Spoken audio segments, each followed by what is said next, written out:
14 years ago, right here in this very shopping center, my wife Lori and I were called by God to start a Bible study that would grow into a church.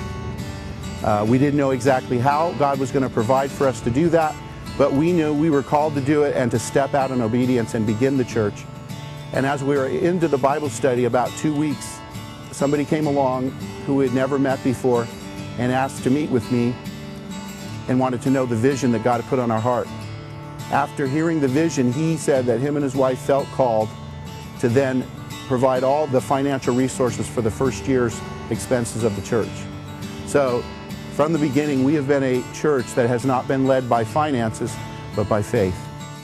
And now I'm standing on the exact spot where we had our first Easter service. Actually, I'm on the stage, and behind the camera there were 350 chairs, because we knew in our first Easter service there was no room in the Suite 160 over there for the people that we were trusting that God was going to bring.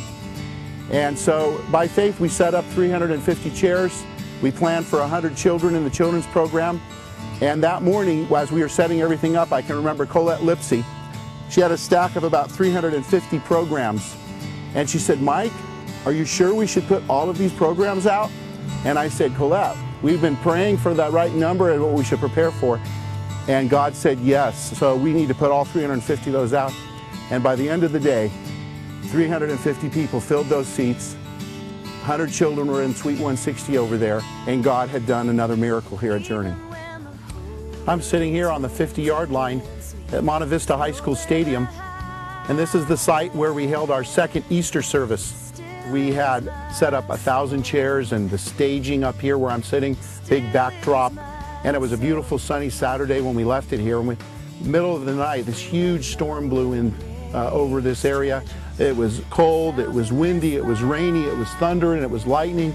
Everything was soaking wet. And we had to move all the chairs, the video equipment, the staging up these stairs and into the gymnasium.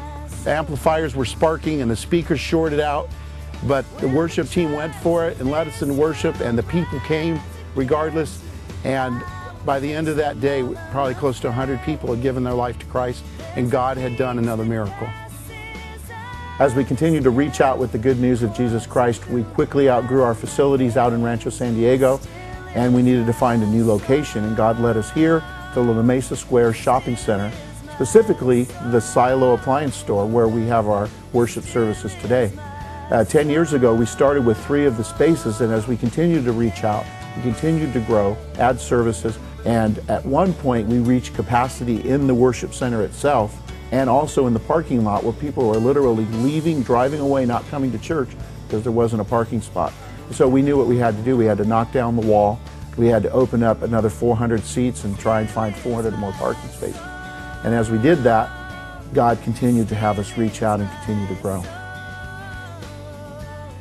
Looking back, we've seen how God has been faithful and came through when we really needed Him to do that. And we're coming upon another time in Journey's history where we need God to do a miracle, where we need, again, to trust Him in faith to secure our future.